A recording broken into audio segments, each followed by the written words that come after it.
feelings came up, and but I really feel like I've kind of turned a corner, and everything else that I've learned here is that even though we may have our own experiences, there's still so much to learn, because like people growing up in a big city, and they're Black or Hispanic or another group of people, or even gay or transgender, they still have their own experiences they're all very real, and they all need to be respected. And the people who don't understand, we need to respect them because they just don't know. Thank you. Mm-hmm.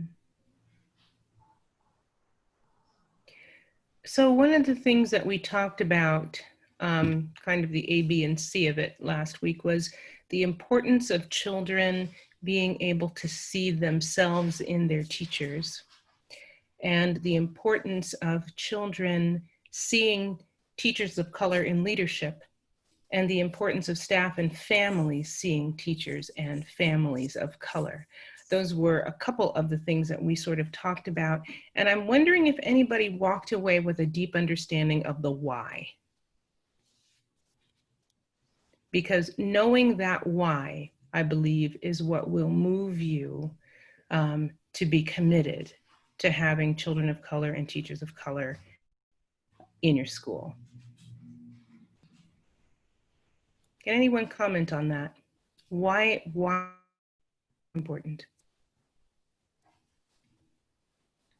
I think Kathleen. Kathleen, yeah, go ahead, Kathleen. Oh, you're still muted, Kathleen. There we go. Yep. I think for me, the importance is that it is a way for us to really know, learn, understand each other's stories. And one of the most amazing classes I ever had was in East Falls, Pennsylvania. I have to say it was an international class. We had, and I think I mentioned it before, white people from every class, Black people from every class, Jewish children, Christian children, Baptist children. And that was one of the most rewarding and enriching experiences of my life. And it happened naturally. And that is one of the beautiful things about it, because of the neighborhood in which the public school was. The second one was at Ravenhill Academy, which started as a posh girls' boarding school. And a lot of families put their children from South America there. Grace Kelly went there. Then it moved to not being a boarding school anymore, being a day school, still for girls. Then it moved to, because of the Montessori influence, it grew to accepting boys. And then because of where the school was positioned on the cusp of a little town or suburb called Germantown, which was predominantly Black, we began to attract Black families. And so the school became integrated, but again, naturally, because we didn't have any scholarship programs. And I just been thinking about, how does one do that naturally, without making children, or staff for that matter, tokens? Because in our school, we had one child who everybody called African American, but she was actually from Cuba descent. And even the Democratic vice president is Indian. And I forget her other, but she's not African American, and yet we're calling her that. So there's so much with the language. It's just very hard, I think, very hard. Thank you for that. Yeah, she is Jamaican and Indian. And Indian, right. And yes, identifies as a Black woman. And some people confuse the phrase Black woman with an African American woman, and that's not the same. Right, right. So even if that's not simplest level, but we don't even get it right there. You know, it's like, yeah. So thank you. Thank you, Kathleen. Thanks, Kathleen. Mary Anderson, if you want to unmute, and then we'll go to Karen after that. Okay, I work in a mid-sized urban district. My demographics are quite different, 50% African-American, 38% Anglo, and then the rest multicultural, biracial, or more. So it's really important that I have people at all levels in my organization of multiple races, because relationships are everything with the children, with the families, and if they don't see themselves reflected in the people in front of them, they're not going to buy into what we're selling, so to speak, right? And they don't see our roles as possibilities for them either. So it's very important that our superintendents, our assistant superintendents, teachers, secretaries, like I said, people at all levels in the organization reflect the people that we serve. So for me, that's it. We need, you know, to be mirrors and windows, just like we did a cultural audit of our library this summer. And we went through all the books and removed any books with outdated stereotypes of any categories of people, like Native Americans that were in our books described as being lazy and slow-minded. You know, that stuff is still out there if we don't purposely do an audit and always have these things in the forefront of our mind. So, you know, to me, that's why. You need to grow up in a pluralistic, diverse society, and children need to see themselves in their literature, in their teachers, in their leaders. Thank you. Thanks, Mary. Let's see, Karen was next, and then we'll go to Nerver and Colleen. Hi. I haven't been involved in a school per se, in a Montessori school for like 5 years. I've been doing independent research on Montessori instead. But what I just want to comment on is sort of the reaction that I've had this week to, if it's okay to be political, the Democratic National Convention. Just for me visually, to be able to see the diversity, so many powerful women, women of color, and it for me again, and it would be for children to be in educational environments, to be exposed to everybody, and to have the vision and the goals that Montessori has in mind. You would be living that in an integrated situation rather than just sort of, you know, talking about it. And so that goal of striving to get to that point where we do have leaders who are people of color, teachers who are people of color, it's living it rather than just talking about it. I think that'd be so cool. We'll keep working at it. Thank you.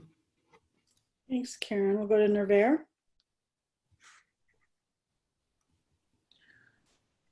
I was just thinking about this question just in terms of the basics of Montessori education and the absorbent mind. I just remember that was one of the things that impressed me most during my Montessori training, is especially in early childhood, if you want your child to love something or feel like this is a part of reality, they're constructing their reality, and whatever they see, they're sensorial learners. So whatever they see and experience in their lived experience, like the previous person was saying, is they're living it, they're experiencing, they're seeing. That's what becomes normal, and it affects their whole worldview of what the natural roles are, and that we're all just part of the same world, sharing the same roles.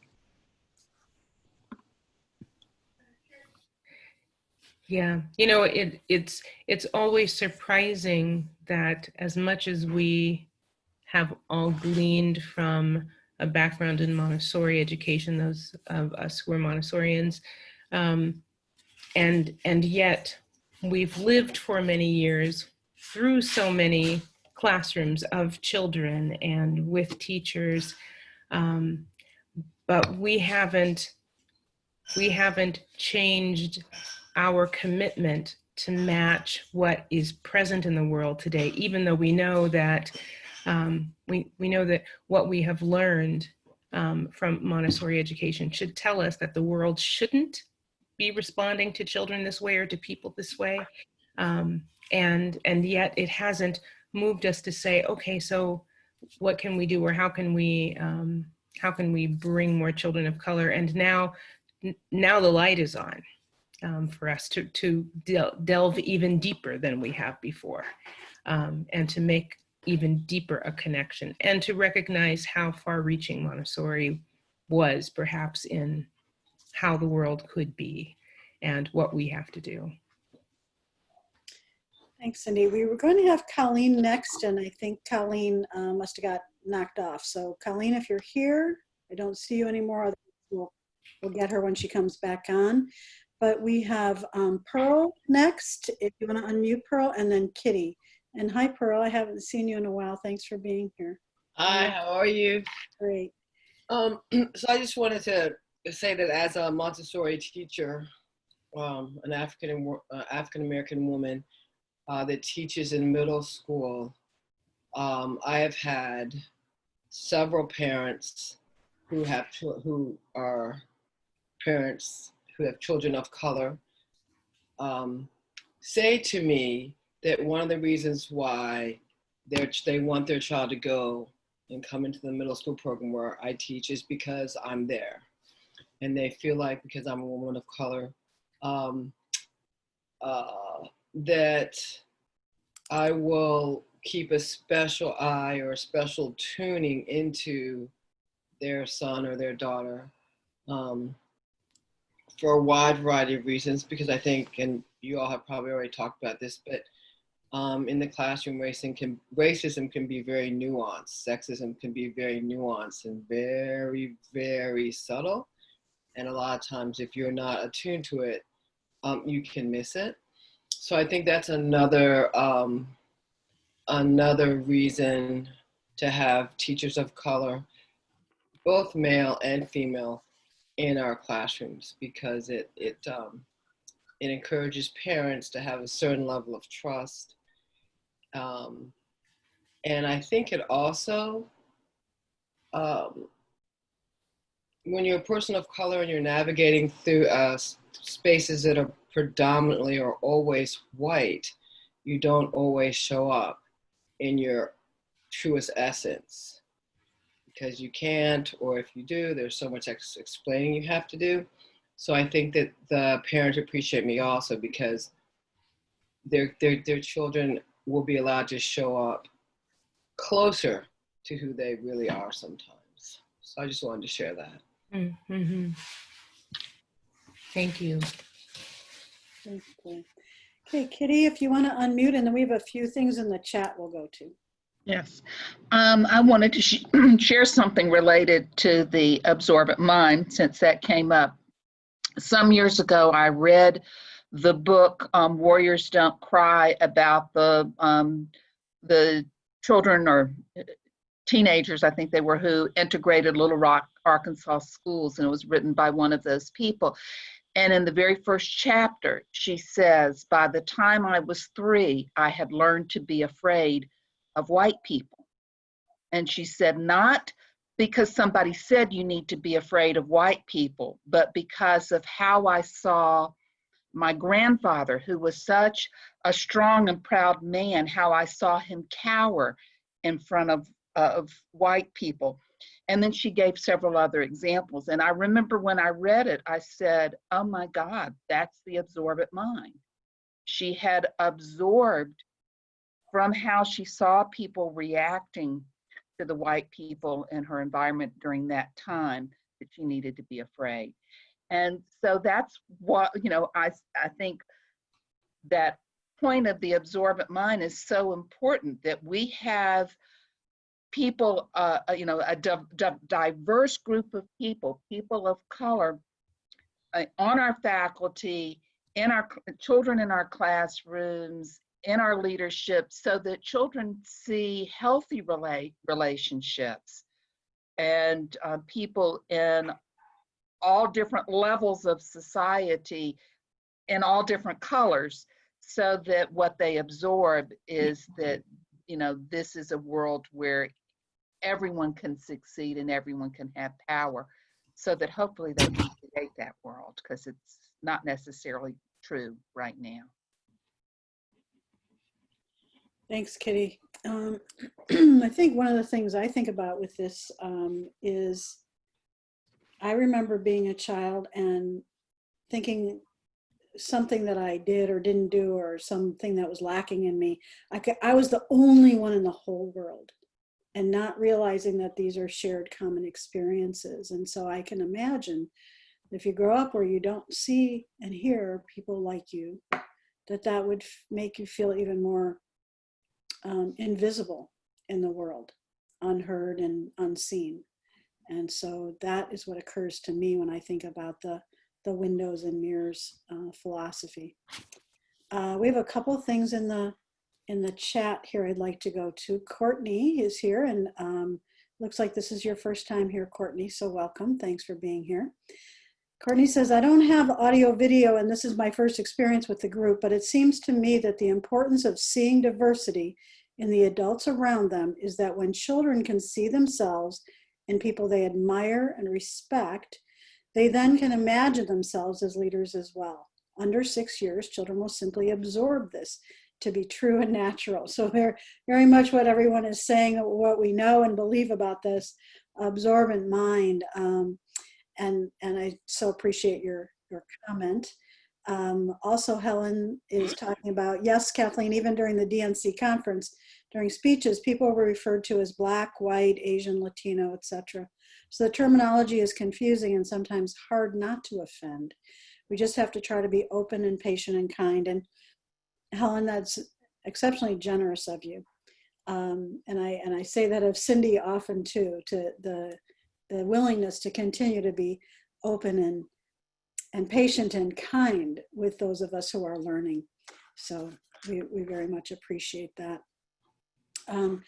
Because Sarah did Cindy get knocked off? Did she lose her internet? I want to check with that. And I'm watching for hands. I see that my friend Jonathan Wolf also has his hand up, so we're going to go to him while we get Cindy back on. Yeah, since we've talked about the first plane of development child and their absorbent mind, let's also keep in mind that, as I recall, Montessori described the second plane, or the elementary child, as having a tendency to go to herd consciousness. You know, there's my group and there's your group, and I think we see this in elementary schools, and I think we want to use that to our advantage and not to our disadvantage here, because it would be very easy, again, for a group of elementary kids to, like, you know, well, this is my group and there's that group, you know, whether it's the athletes or the dark people or whatever. And so I think we want to counterbalance that sense to get into cliques that happen in the elementary by really taking a look at our enrollment, our groupings of children, how children interact in the classroom at the elementary level, because that's also their sensitive period of social acceptance of differences, but not by isolating or ostracizing people. Yeah, thanks. Thanks, John. And I do think that we have to look at all the different levels with the questions that Cindy has asked us. And I think that we all revert to the level that we maybe have spent the most time with, or, you know, who we're working with on a daily basis. I'm very intrigued by, Pearl, your sharing with us about the secondary students, the middle school students. And I would love to hear more about what you spoke to the nuances that you see in classrooms, and can you share with us a little bit about what you see and how you think it's different to have you present to that, to have you witness that? Not to put you on the spot, but I am. Pearl? No, I don't feel on the spot at all. I'll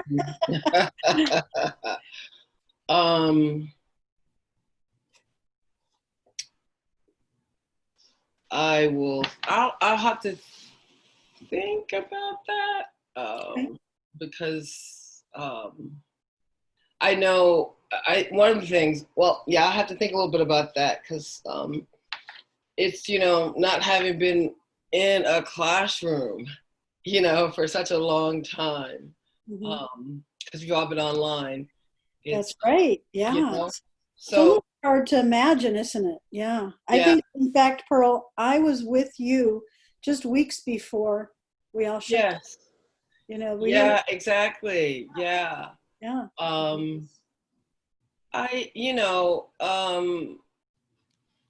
I think, well, I'll speak to two things I can think of off the top of my head. I think that, someone else was saying that it's all about relationships, really, building relationships, and so that relationships with families and with students of any color is always kind of hard to initiate because you're just getting to know them, you're just getting to know the family. And so that when there's a student of color or a family of color, there's just a little bit more, I have just a little bit more of an edge of being able to form a relationship with that family. Not easier, but I'm able to form a relationship with them that's because we share a common background. We have some, common experiences, even if we don't sit down and talk about those common experiences. You just know that there's some shared experiences. There are some shared experiences, and then I think there's a level of comfort that the student has, just in coming into the classroom, going, oh yeah, there's Pearl, and she gets me. There's Pearl, and well, okay.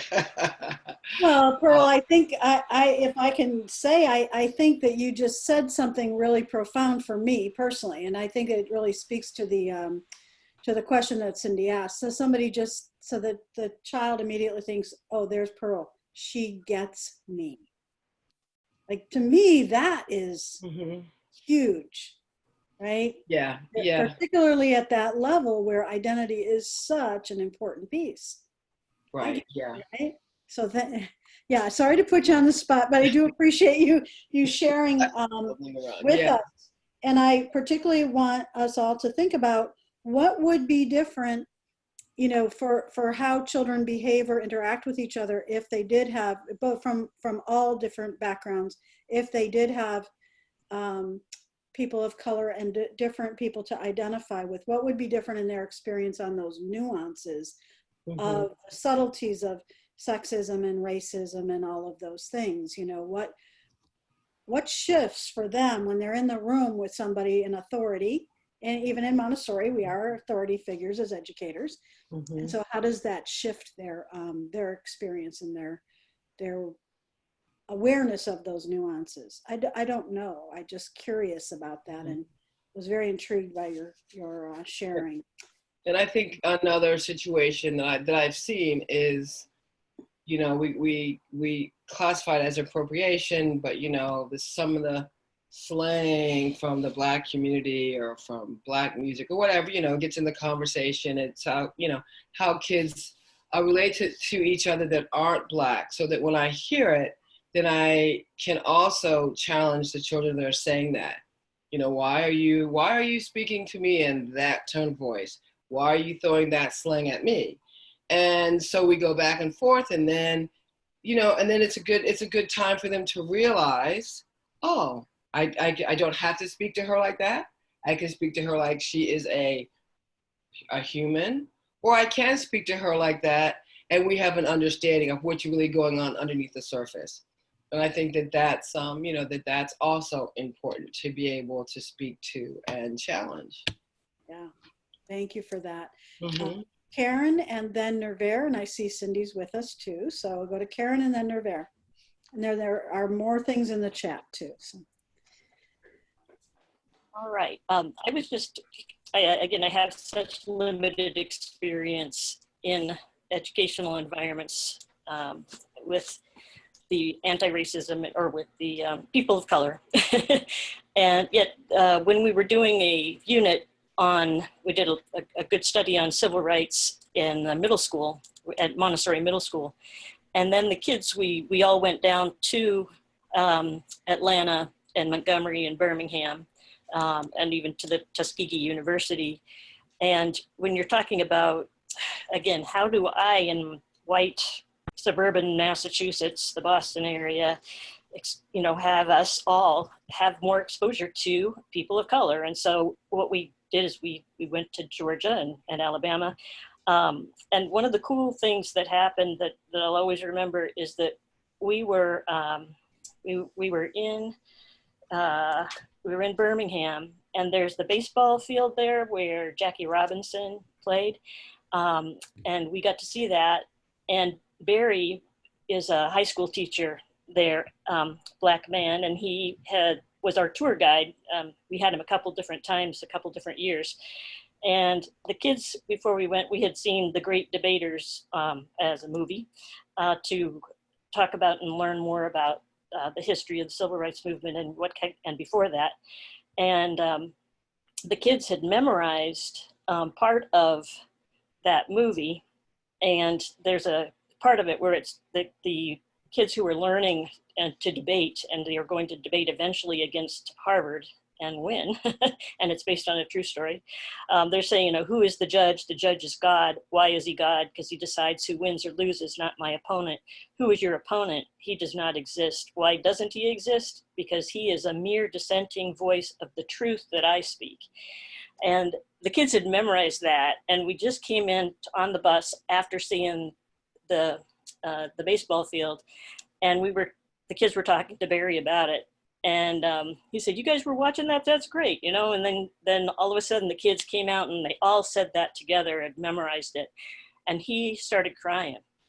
It was just like so cool, and the kids we were all together, we were all unified, and the ideals and those principles of human dignity and being able to speak for the truth and questioning what is the truth. And it was just really a cool moment. And again, it's one of the only ways I could figure out how do we get our white kids to participate and to see more people of color. And so that's sort of what we did.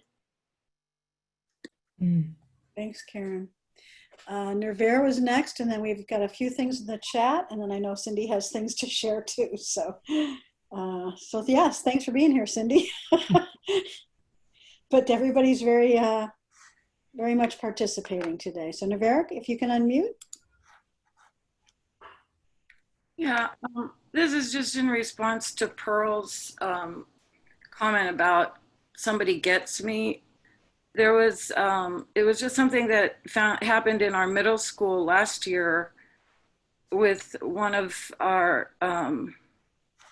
girls was having some social issues, and one of the middle school teachers, or actually it was a middle school assistant, was able to talk with her, and it turned out her issues had a lot to do with like microaggressions and things that the white students were just unaware of, and kind of our Montessori way of raising children to be colorblind, and the white kids just didn't get that this was offensive. Oh no, nobody means that. Everybody's fine, and we're all your friends. And she just had kind of gone into a downward spiral because nobody got her, and nobody understood the issues that it brought up for her.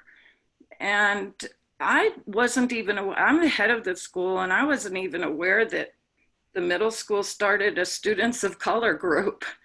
And there were white students that were a part of that group too. And I kind of found out about it at the end of the year, but then we were on COVID and lockdown, and we were online and everything. And then we had our online graduation ceremony, and for the 8th graders, and she spoke, and her whole speech was about how important that group was to her.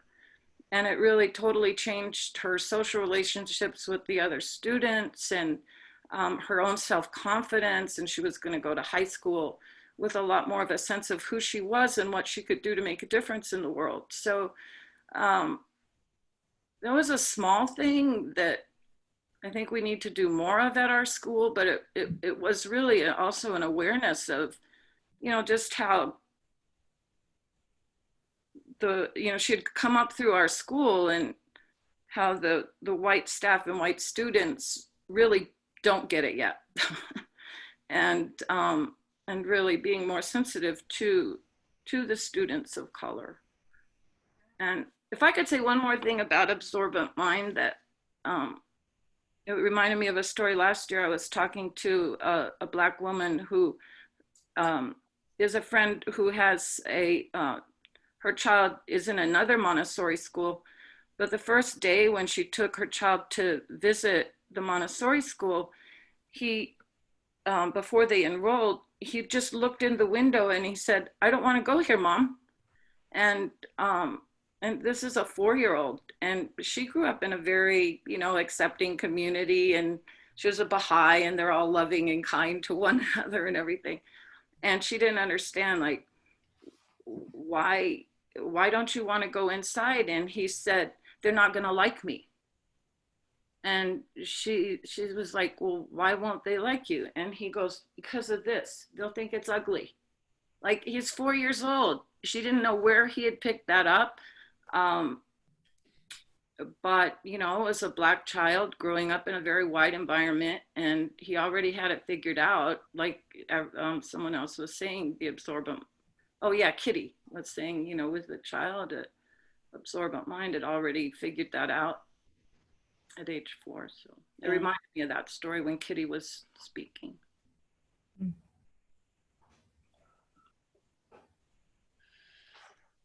Okay, we have a couple of comments, and going back to the, I think it was Kathleen maybe who brought up about the convention, or Karen, and the different names of people, and Helen was saying to be kind and gentle with all the different names of, are we calling people Black, white, Latino, Asian, what is that? And then there's a question here that I think is a really, really good question, and it's from Stephanie, and she says, does Anglo mean white? I think that is a question. Who was the person who mentioned it? Stephanie. You want to unmute, Stephanie? Oh, no, I just heard someone use the term Anglo, and I didn't know what that meant. Yeah, who was the person who mentioned it? I forget, sorry. Yeah, I don't know who was actually, we've taught, 3 or 4 different people have talked about. I think it was Mary. Mary, okay. Is she still on? Mary, are you still here? Yes, Mary's still here. So if you could unmute for a sec. I'm sorry, I'm here. I'm giving keys to hallway display cases to a custodian. We get it. So hold on, I'm sorry, what was the question or the comment? I think the question was, you had used the term Anglo. Were you referring to white? Was that the, I guess we're trying to figure out what these labels are. Yes, Anglo-Saxon or Eastern European or white, yes. Okay. The reason why I asked who said it is because I think that it's always better to get the definition from the person who gives it to you. Oh, yes. So that you understand exactly what it is that they are saying and how they identify. Mm-hmm. Okay, thank you. And I have noticed, and not in this meeting, I would have to tell you that all the weeks that we've been doing this, the dialogue has been exceptionally respectful, gentle, and accepting of where everyone is in the process of learning and questioning. But we have had in other forums sort of this attack at using the wrong language. So I think that everybody's a little bit, not everyone, I won't speak for everyone. I think there are some of us who are a little bit nervous about what's the right terminology, and does that depend on who you're speaking with? Do certain people have certain preferred terms, and how do we learn that? How do we not continue to make mistakes and offend people? Yeah, I think it's by becoming regularly educated about terminology and listening carefully for how someone identifies themselves when they do. Not how they identify other people, but how they identify themselves. Because however they self-identify is exactly what they're holding on to And that's what we need to be able to honor. And so if someone says that they are Hispanic, then you accept their identification. If they say that they're Latinx, you accept their identification. And so you listen carefully and don't hold on to what you have, and to understand that as people grow, it's like there is a day in the celebration of Kwanzaa called Kujichagulia, and that is the day of self-identification, where you really ask yourself, who am I?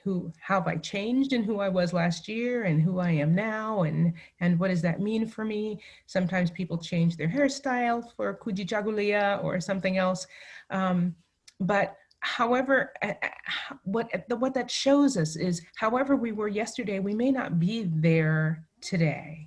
There may have been something else that helped us to redefine who we are better. And somewhere, for example, there are people who have said, I don't want to be classified as Latina as a woman, or Latino as a male person. And so I prefer Latinx because it doesn't tell you what my gender is, and it gives me the ability to be fluid with who I am, or to be non-identifying with who I am. And so a lot of that, we just have to listen, take in, and reflect back what it is that we're hearing from that individual. Thank you for that. Okay. Sarah, go ahead, just unmute. I would just say to the comment that it's confusing. It's actually not a lot more confusing when you realize all the nicknames people use, right? Are you Stephanie, Steph, are you Mike, Michael, Mikey, people have all sorts of varying nicknames. And when we're introduced, we listen for the nickname if they're going to use one or if they don't, right? Or that as we develop a deeper relationship with them, Michael becomes Mickey or Mikey, or whatever is the level of intimacy that we've created with that person. So what I invite is an understanding that when it comes to someone's racial or cultural identity, it's actually not more complicated than their nicknames, and neither are pronouns. If we can relax into knowing that it's actually not complicated, we do this kind of thing all the time. It feels heavier right now, but if we let it go and we just let that feeling of anxiety about doing it correctly or whatever relax, and know that this is no different than a nickname. It might be more, well, actually, sometimes nicknames are incredibly important to somebody, particularly if they dislike them. I was married to somebody who was a Michael, and every time somebody called him a Mike, it was like somebody had absolutely disrespected his preference and his person. So it's not more complicated than that, and we do it all the time. So if we can relax into getting to know the person, and that'll help us, I think, be easier about it and not hold it so tightly. Treat it with respect, but not anxiety. Thanks, Kathy. Thank you, Sarah. Okay, Cindy, where do you want to go next to chat, or do you want to go on to the next? Why don't I go back to before the internet kicked me off? Okay. I think it's all the fires here or something that the internet isn't operating as it ought to. How close are you to the fires? Oh, we're in the middle. There are fires up north, there are fires down south, and there are fires, I think, to the west. I think it's to the east of where we are. So the air quality is lousy. Yeah. So I wanted to bring back a piece that I showed a little while ago, which had to do with a little girl who was arrested from school. And because we were talking last week and the week before about children and school, about children and behaviors, and one of the pieces that I think is really critical when we're looking at what we can do around our schools and around racism is to recognize that there is something within our ability as humans to judge and to combine that judgment with our own ideologies and biases that can end up causing problems for children of color, because it leads to their sense of self being denied, and to their own, the way that they construct their own reality about what is safe and what is not safe. Like the person who mentioned the 4-year-old who said, I can't go in there. That's a constructed reality that is based on something that may not have been within that child's own experience, individual experience, but may have been things that the child has observed elsewhere or has felt elsewhere. And so, Sarah, if you'll show the 6-year-old video, this is one you've seen before if you were here before, but I want you to look at it a little bit differently.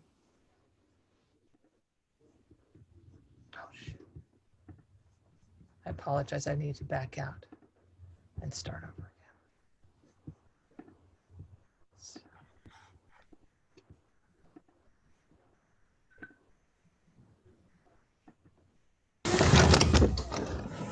With hurricanes, Yeah. the desert goes. Okay, she's gonna have to come with us now. Okay, Kai, you Stand gotta up. go with them, baby girl. Stand up. Okay, come over here.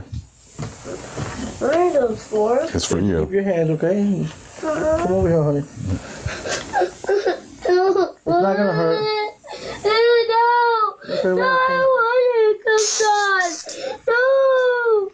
Don't put handcuffs on! Please! Help me! Help me! Please! Help me! Let's go. Your grandma's gonna come pick you up, okay? Oh, Thank you, sir. I was in school. I just got you. So when I showed that before, I showed what happened when the child was out of the school, with the officer walking the child to the car. That's what happened while the child was in the school. Did anybody catch the very, very first thing that was going on before the officer actually spoke? There was a woman who was sitting behind a desk, and she was reading her a story. And then the officer said, I need to take her. And the woman said, Kaya, you need to go. So the fact that she was sitting in someone's office and they were reading her a story, what does that tell you? I mean, what does that tell you about the understanding about who the individual was, or what the circumstance, not the exact circumstance that caused the arrest, but what someone apparently knew about who was in front of them before the person was arrested? Kathleen, but you're muted. There we go. Every part of me is like, well, what it would say to me is that the child was not a threat. The child was being cared for. And why on earth would something like that happen? There are no words. I can't even imagine. Even children who have been throwing things and in tantrums and have been treated more kindly than that child was. I'm really astounded. Of course, it's in Florida. But sorry, not too articulate, but I'm just very near tears.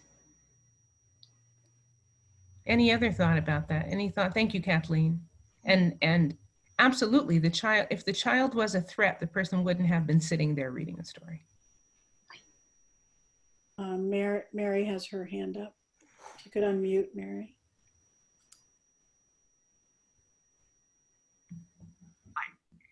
I really apologize that I work in a big district and people keep interrupting me. So that was about our food deliveries, which, you know, kind of all ties into this. We're delivering 50,000 meals a week while we're remote. And so when parents get spoiled food, or it's sat out in the sun, or it's moldy, then the next day I have to go back and replace that food. So that's what I'm working on. But to Cindy's question, thank you for asking the question. What it tells me is the child was already de-escalated by using the appropriate techniques, and whomever knew this girl well knew that by reading her a story, they could make her, whatever was the antecedent, she now responded to this person. She was totally appropriate. She was probably ready to go back to the classroom. She wasn't ready to be arrested. So the interventions were appropriate. They did what they were supposed to do. The child should be back in the classroom within a half hour, right? Because she was brought back down to a base level of 0 and was ready to go. So it was everything I could do not to cry in that video, because I don't even know what the antecedent was, but I have much worse things than that happen every day in my school. And you know, there's no consequence to that other than the appropriate interventions to get the child to be able to return to his or her classroom. So that's atrocious. That's really, really, really sad. Yeah, and it's interesting. You don't hear the child when the police officer comes in. So yes, she had been brought down to 0. She was silent, listening to a story. And any escalation came out of her fear and hysteria over what was happening. Kathy, did you say there was someone else?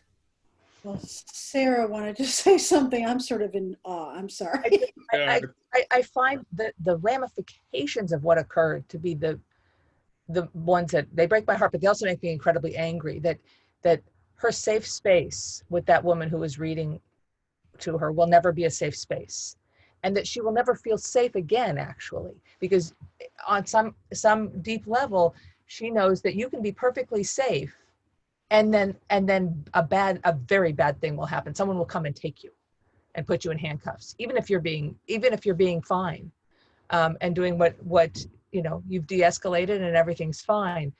The distrust that builds equates to everything, that the next time her de-escalation might be incredibly challenging, because she knows that there is no safe place and that there is no one who will protect her. I want to say that I think in most typical families, the interaction that a child from 6 and under has with a police officer might be them coming out to school and talking about what they do, or seeing them on the street and saying hi.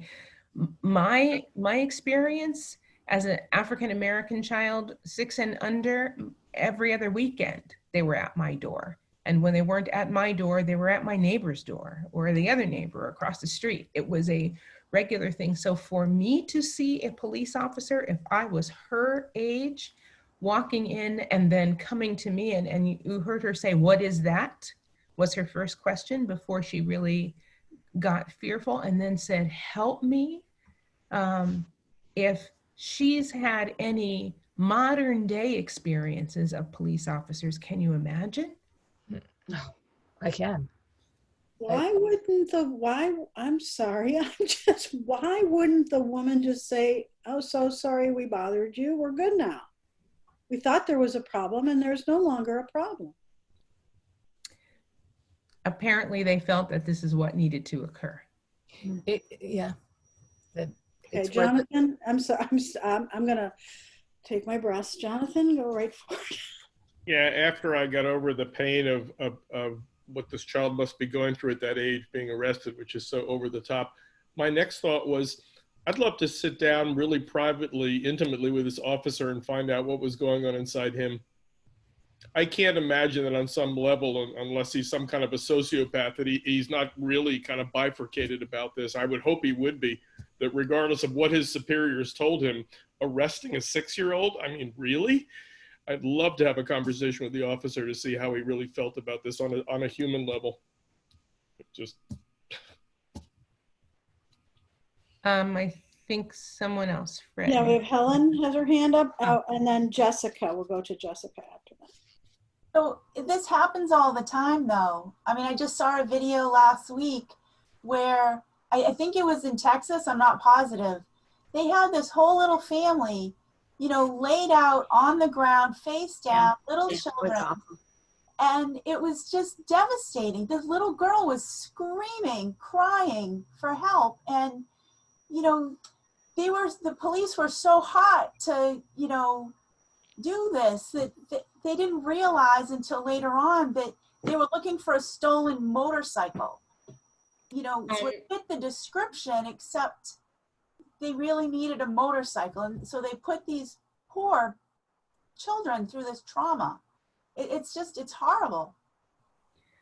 Sarah, that's the third one. Can you go to that video?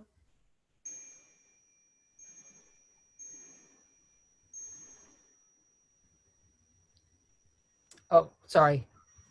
I apologize. No, go ahead. Stay with that one and then we'll go to the next one. Okay. Oh, I've got the Aurora one. Do you want the Aurora one? Yes, go ahead. Aurora choosing a permanent police chief and committing to a new direction. Well, at least that's one way to look at it. Another is that Aurora committed to a new direction months ago. We're still talking about the same old things. Over the weekend, police pulled over and handcuffed a family they believed was driving a stolen car. But as Denver 7's Jessica Porter reports, that car wasn't stolen. In fact, Aurora should not have even been looking for a car at all. Terrified children scream for their mother, surrounded by police and detained over suspicion they were driving a stolen vehicle. Why are you now placing these children on the ground, face into the concrete, it's hot, in front of all of us, and screaming at them, and they're telling you they're hurt? Jenny Wirtz was in the parking lot of this shopping center on Buckley and Is that it? Yeah. Helen, I think that's the one that you were speaking of. Mm-hmm. Sorry, it's Colorado, not Texas. Yeah. That was a 5-year-old. And if you couldn't tell, the 5-year-old was the one with the little funny clown hat on the ground. And what it doesn't say in that particular clip was that their guns were drawn. Yeah, it's. Okay, we have a couple of hands up I'd like to get to. I think that, let's see, I had said Jessica and then Fred. Did you have your hand up too? Okay, Jessica and then Fred, and then we'll get to Anne. Okay. First of all, in the state of Nevada, those officers would have been liable. It is against the law for what they just did. We have also a restorative justice plan, but our whole goal with our school safety officers, with our police department in Carson City, is to de-escalate the situations and to preserve the integrity of the child. And most of all, it's not to traumatize them at all. That is absolutely heinous, what I just saw, heinous. You never do that to a child because you can permanently scar them for the rest of their life. And so I'm so appalled that in other states, these kind of things are occurring because we work so hard and our legal system works so hard here to not have something like that happen. I just wanted to let you know that there are some places in the world where we're working very hard to do it right. Thanks, Jessica. Fred, if you can unmute.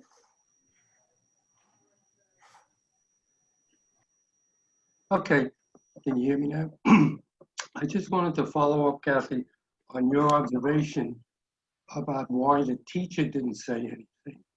And for me, having experienced all of our conversations over the last few weeks, what interests me is to find out what comments and response would be as to why we would be accepting of the teacher's silence when we have emphasized for so many weeks how important it is not to remain silent, and what was preventing her from, in other words, rather than being interested in interviewing the police officer, I would love to be able to interview the teacher and find out what was constraining her from at least breaking the silence and voicing certain observations as to what the child's well-being was and how things were under control.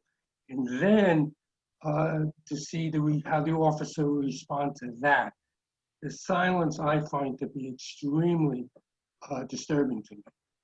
and relevant to what we've been talking here at our session.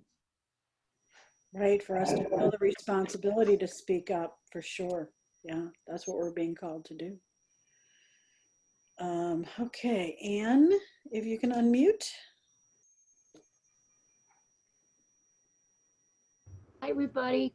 Hi, Anne. I live in Philadelphia. I live in Germantown, which is very well integrated. And two things. One, my next door neighbor is African American. We're both of a certain age. Ha!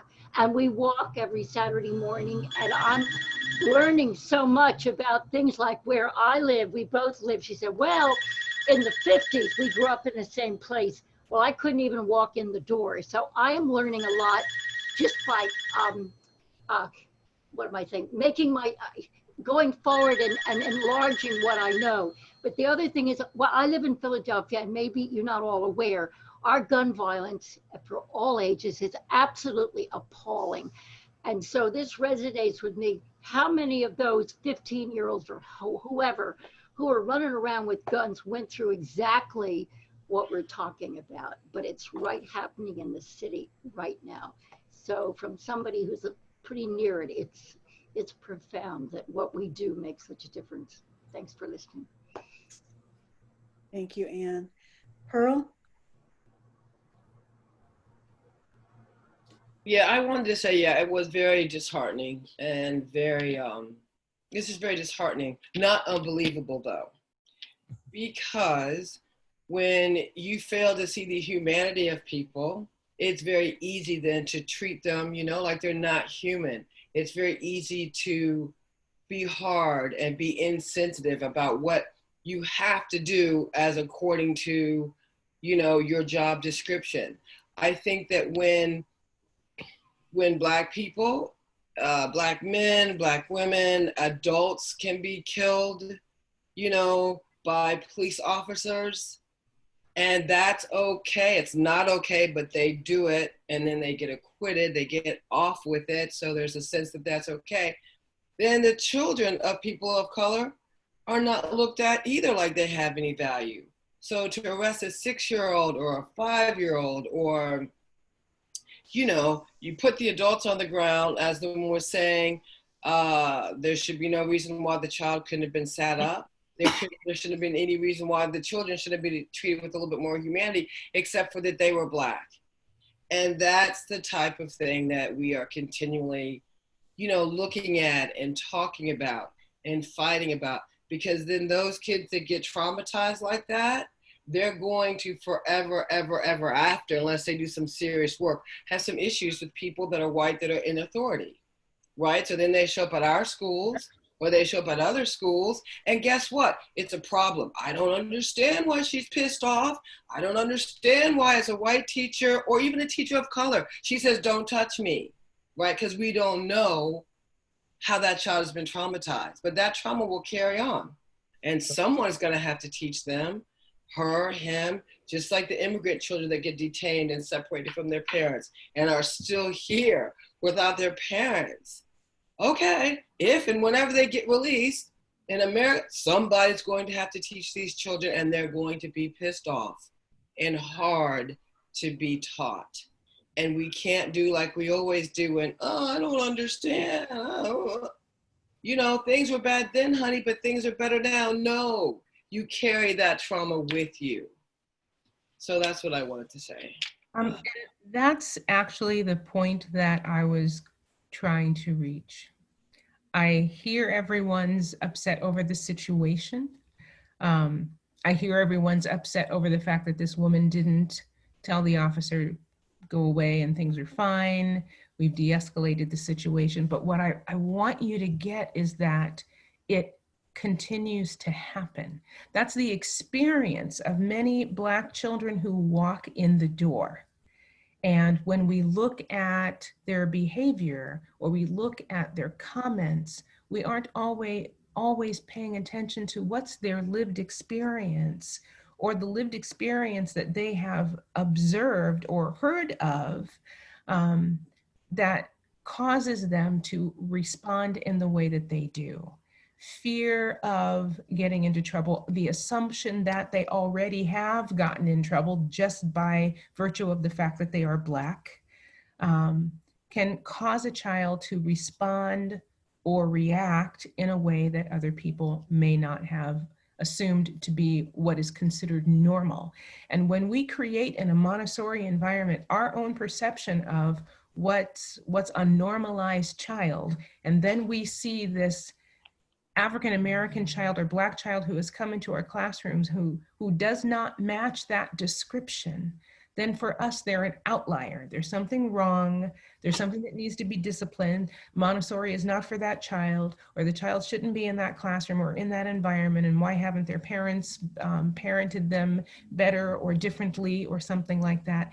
And for a child to continue to live in a world in which that assumption carries by the adult can cause them to live into it, to be that bad kid, to do those things that are wrong, to continue to put their back up and to have an attitude around people as a sense of protection. And that will often get them in jail over time. And we have to learn how to look at children of color differently because educators can have a part in what ends up doing that school to prison trajectory. Sarah, I don't know if we have enough time, but Sarah worked with a woman, Anna DeVere Smith. Anna DeVere Smith, on a project called Notes from the Field School to Prison Pipeline. And I wanted Sarah to just talk a little bit about what she learned from that experience, just to help us to understand the importance of our actions and the importance of how we view children at this age now, because of the possibilities of what happens later. Yeah. Sarah. So it with working with Anna's process is to interview people from all sides of any issue, whether that be healthcare, whether that be the Rodney King riots, whether that be the school to prison pipeline. And then she, through her interviews with them, she tape records them, she videos them, and she embodies them.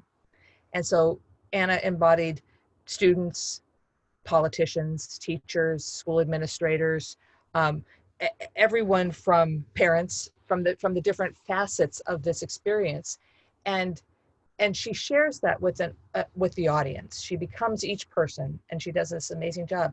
But what you learn is that this is complex. It is that, that people have the best of intentions, but it still occurs. That the laws that we enact for our protection cause things to happen, like what happened in that very video that we saw with the school administrator behind a desk, or I don't think she was a teacher, but she's probably a great secretary, whatever. She's reading to the child, it's de-escalated, it's fine, but she's got the rules. She's in a system. That our schools have become a system that are funneling, and that even the individuals, adults, have very little ability to sway what occurs. I mean, if anyone has ever had a policeman get called to your house, you can't call the police back and say, you know what, everything's fine now. We've settled it all. It was a mistaken call. You don't have to come. That doesn't happen. They come regardless. If the minute they're involved, they follow it through to their end conclusion. And in that case, clearly it was that, and with the child being arrested.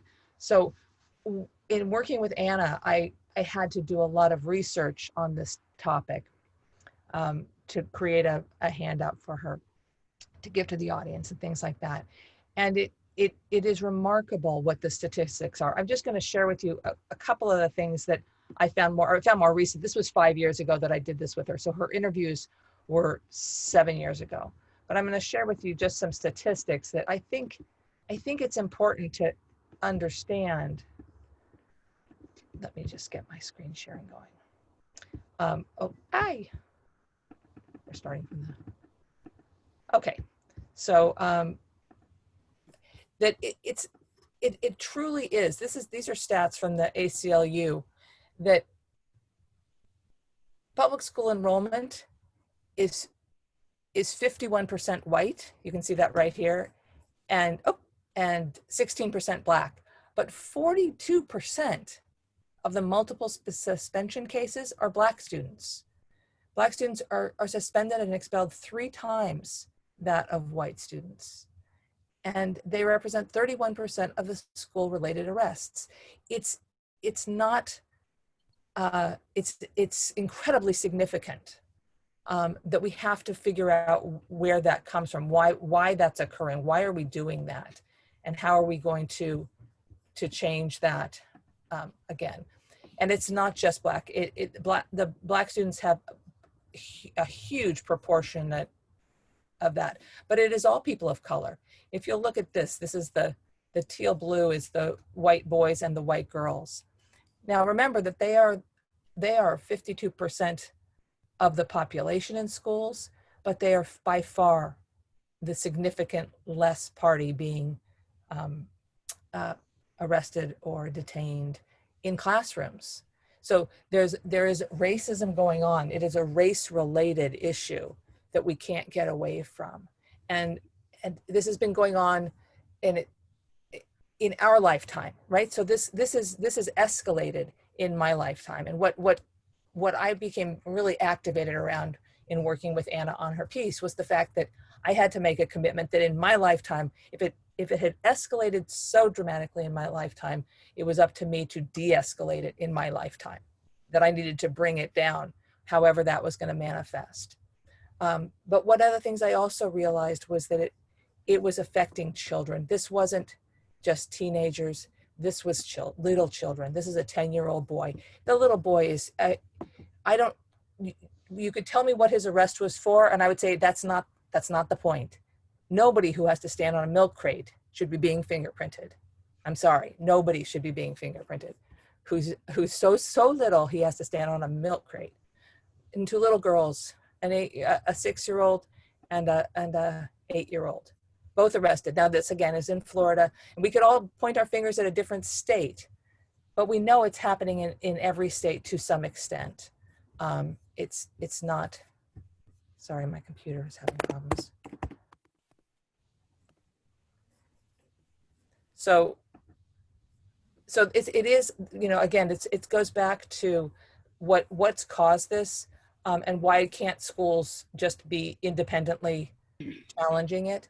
But the concerns about crime in schools led to this zero tolerance policy. And there can't be a zero tolerance with children. It's one of the things that I worked with in working with Anna, that if you put a zero tolerance, you're giving them no child an opportunity for growth, right? And then you apply your race lens on top of that, and you've set them up. And then outsourcing the discipline to juvenile courts and school officers. So we've taken it and put it in the hands of people who are making money from it, and you've monetized it, and it gets very, very challenging to undo that or become the squeaky wheel within that organization. So we have to figure out. So the result is that many schools have lost their ability to respond to perceived disruption. I'm sure that little girl was being disruptive in that moment. That's what children do when they get angry, right? So the perceived disruption, they lost their ability to respond to it appropriately, which clearly that woman had already done, but they couldn't let it go at that. So what Anna used to call it was really the cradle to prison pipeline, because it starts in the beginning, that the inequities that impact Black parents and children from prenatal care all the way through preschool age and then on into the upper grades, we just must be addressed. And that's what Anna's piece was about, and that's what helped activate me.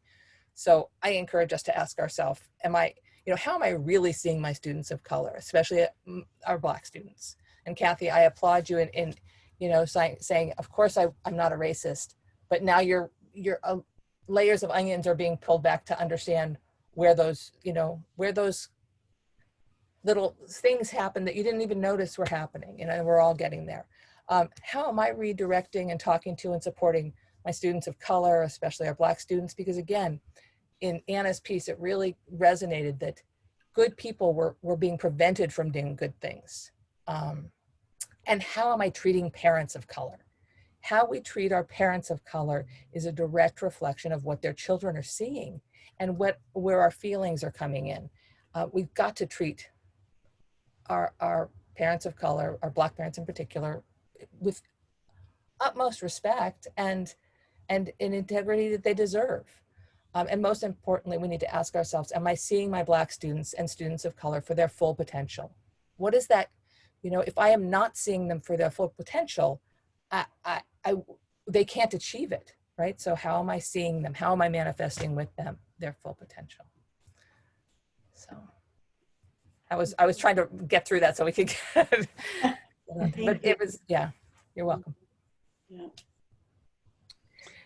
So I don't know what all of this is brought up and how it's percolating inside your spirit and your psyche right now, but where I want you to go is to really look at how we view our students of color. Are we afraid of bringing in students of color? We talked about that last week. Is what we don't know something that causes fear for us to do the work, to have the commitment to bring in students of color, to bring in teachers of color? Are we afraid of teachers of color who may be upset and that may come out in different ways? And so because we don't know, and because our school faculty has been very comfortable with each other, have we just been into that nice, comfortable place where we don't want to upset that with a possible differing personality that is culturally different from your own? To me, those are some of the questions that we need to ask ourselves, and that we have the ability to absolutely change the course of history now. Something that happened so long ago, none of us were living, but has had a profound effect on the entire world. And we have the gift of being able to change the trajectory of a horrible history now. And are we going to do that? Are we going to have the courage and the commitment to say we're going to do what we need to bring in children of color, and we're also going to discover their stories, seek to understand. Ursula used to always say, ask yourself, what does this environment need to do to change up for this child? That's our first course of action. And have we included ourselves within that when we look at the environment, to first also ask, what has to change in me in order to understand more deeply and to accept more fully and to work more constructively, more positively, and with honor?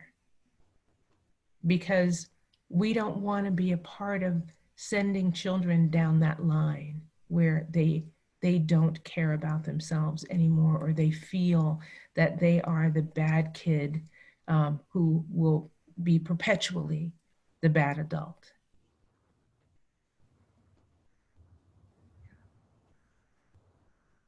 Any thoughts coming up? Thank you, Cindy. We don't have any hands up right now. There's been fairly active discussion. Do we have time for Jonathan, or are we going to save that for next week? Jonathan?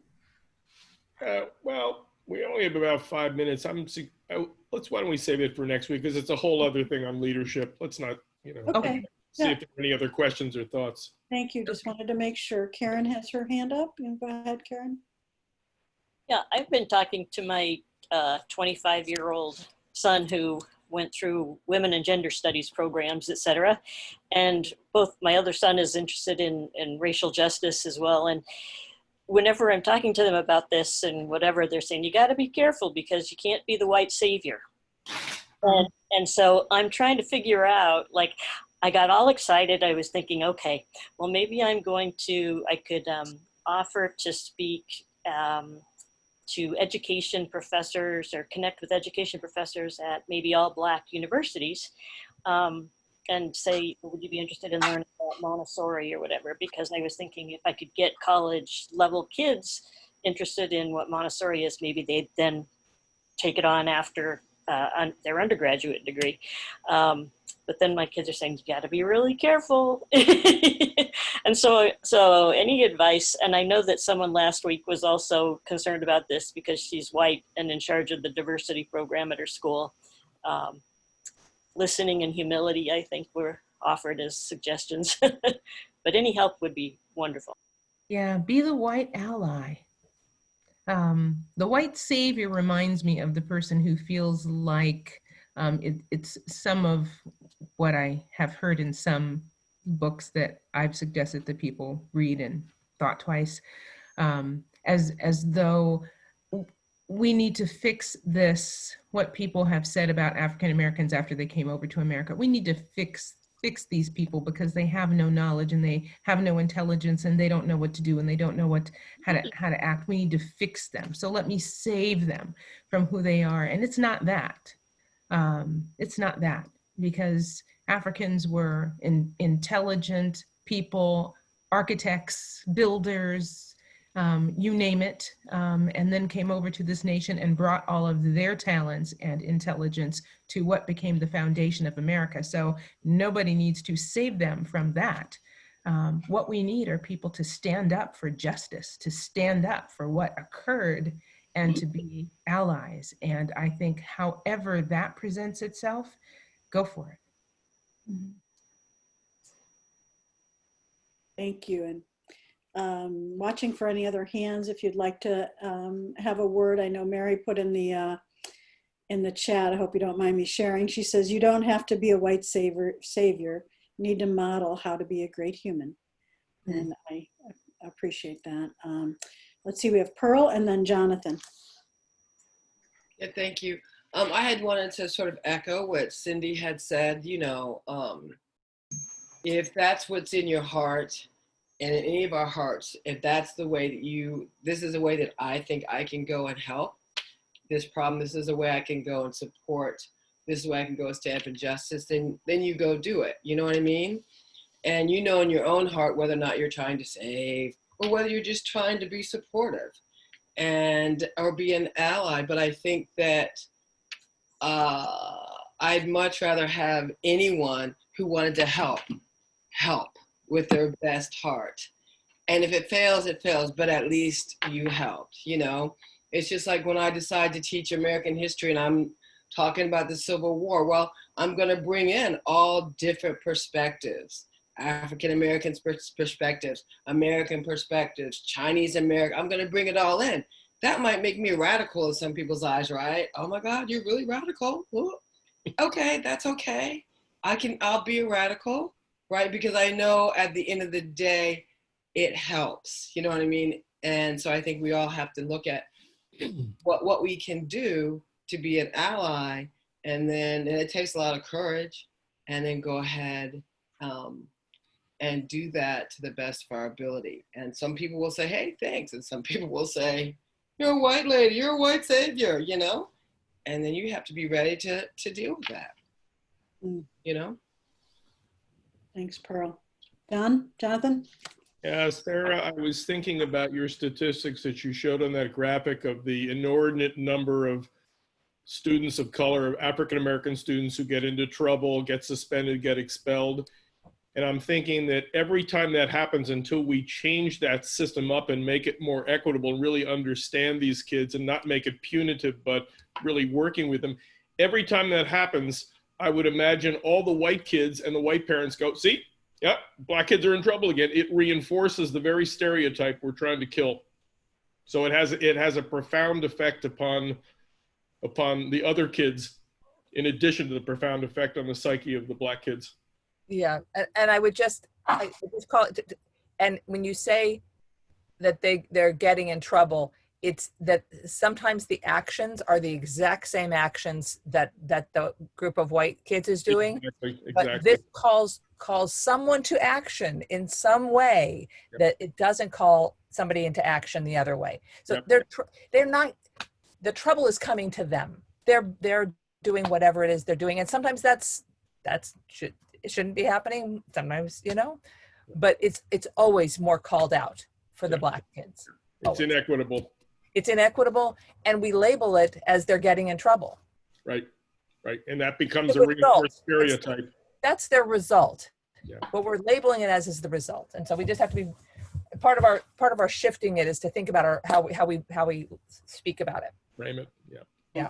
Thank you. We did have a question if you could share any access to that research, Sarah, either this week or next. And you wanted to put up you want me to include the PowerPoint down here? I don't know if they want, the PowerPoint or just where they can find the research. I tell you, Google school to prison pipeline. Okay. There's a lot. I'll just write that in here because thank you. Yeah.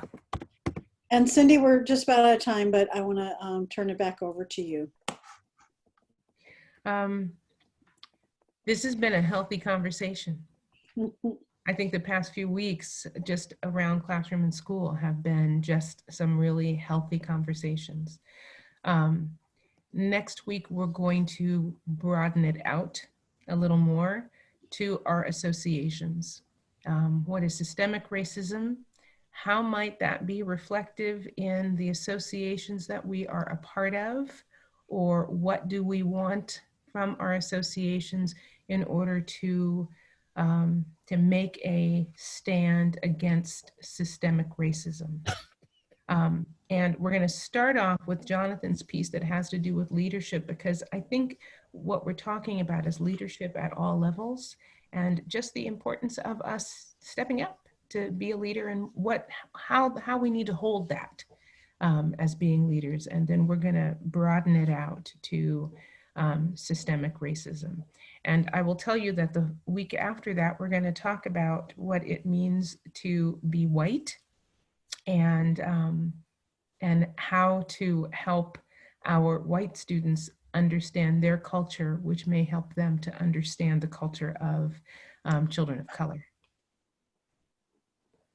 Wow, I want it all now. You leave us with wonderful thoughts about next week and the week after. So once again, on behalf of all of us, Cindy, thank you so much. And Sarah, thank you. Jonathan, thanks for being there to support. Appreciate all of you and appreciate those of you who have been willing to share and just, be here for each other as part of the Montessori community in the learning phase. So thank you so much for everything from this week, and we look forward to seeing you all again next Friday at the same time. Mm-hmm. Thank you.